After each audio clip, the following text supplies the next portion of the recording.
I've been using the Dr. Dennis Gross face mask for the last 60 days and I wanted to share my experience with you. I took a professional skin scan before and after. Stay till the end of the video to see the results. For this video, I'm going to break it down into 4 different parts. Part 1 will be the reason why I chose the Dr. Dennis Gross face mask out of all of the rest. 2 will be what my skincare is currently like, what type of skin I have, and why I purchased the face mask, what kind of results I was looking for. Part 3 will be my skincare routine, my nighttime and morning skincare routines, and part 4 will be the end result and my opinions. The reason why I chose the Dr. Dennis Gross face mask was because at the time, it was the only face mask with all 3 red lights, the infrared red light wavelength and the blue wave light wavelength, all combined together in one mask. I didn't want to have to purchase a separate blue light mask when I wanted all of them together. At the time, the Omnilux LED face mask, you had to purchase the blue light version separately because the main version didn't have blue light as the function within it. There was a really helpful YouTuber that made a really good LED red light therapy video, and in that video she mentioned that the therapeutic dose for the professional LED light therapy is between 60 to 100 milliwatts per centimeter squared. With this LED face mask, the red light intensity is about 60 milliwatts per centimeter squared, which is within the therapeutic dose. Some of the face mask in the market wasn't within the therapeutic dose. I removed the straps to this face mask because I found that it would just get my hair a little bit messy and I didn't mind holding it up my face for about 3 minutes.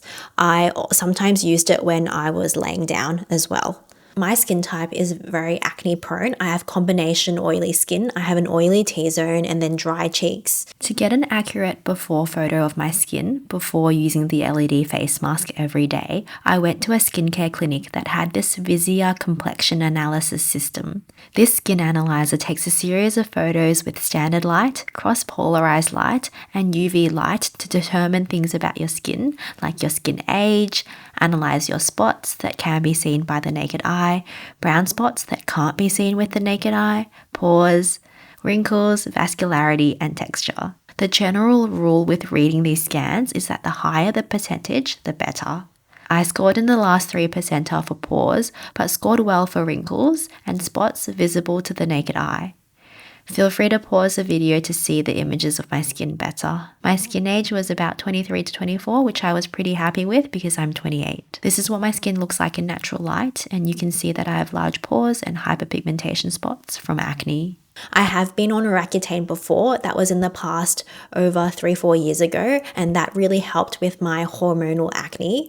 It also helped with my sebaceous filaments, and I noticed that my pores were so much cleaner and they appeared so much smaller. I have been on the pill before, and that really helped with my hormonal acne. I'm currently not on the pill. What enticed me to purchase an LED face mask was because of the acne claims and the anti-aging claims. Now, I don't think I'll be able to accurately review the anti-aging claims unless I could clone myself and have a twin, and the twin wouldn't use it and I would use it and we would study ourselves in 10 years, 20 years time. So I can't really give an accurate opinion about that. But for the acne results, I can give you my opinion. My nighttime routine consisted of a gentle cleanser, and then I would use the LED face mask. After using the LED face mask, I would go in with an active treatment. The active treatment would either alternate between Tretinoin cream, which is the 0.05% Tretinoin cream, or the Alpha H liquid gold drops. I would alternate the Tretinoin and the Alpha H liquid gold drops depending on the night. After that, I would always go in with the niacinamide and then use a heavy cream to lock everything in. My morning routine was a bit more simple. I didn't cleanse my face again. I would instead go in with some toner and wipe my skin. After the toner, I would go in with niacinamide. After niacinamide, it would be a thicker moisturizer. After the thicker moisturizer, it would be sunscreen. sunscreen. I like to apply a thicker layer of sunscreen on my right hand side just because most of the sunlight that I do get is while I'm driving. For my work, I'm indoors with no windows and I only get sunlight when I'm driving to and from work during the weekdays. During the weekends, that's a different story. So now to talk about the results, I actually didn't notice a very big difference to my skin. I still had hormonal acne. I still got those blind pimples that I get around my chin. I didn't notice a big difference in the changes of my pore size, and my hyperpigmentation spots stayed around the same. The healing time didn't really change. I noticed that they would still disappear in about a 2-week period. As for my acne spots, that's where I did notice a difference. I felt like the acne spots did heal up a little bit faster with the red light therapy than without red light therapy. The acne spots that I get during a hormonal acne breakout, they would heal in about 3 days. For me, there are other treatments out there that give me more of a dramatic difference. When I was on Accutane, my sebaceous filaments were all gone and my pore size looked so much smaller than without being on Accutane. Also, the pill cleared up my hormonal acne on my chin. I didn't get the acne at the time of the month. Even using the Alpha H liquid gold exfoliator, my skin was immediately smoother after about 2 days of using it. This is a new scan taken today, which is about 2.5 months from my original scan. The results actually show that my skin has gotten worse from my first scan.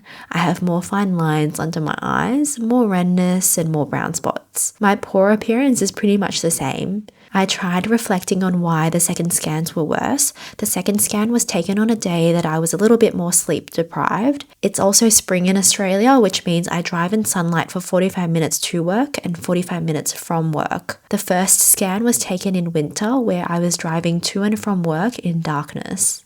My freckles and brown spots are just more visible in the warmer months. Other variables like sleep quality, weather, sun exposure, time of the month on my cycle all make more of a difference to my skin. I had 2 major cons with this LED face mask. The first is that I don't like how it didn't cover the areas around the eyes. I feel like that kind of defeats the purpose with having red light therapy to help with anti-wrinkles around the eyes.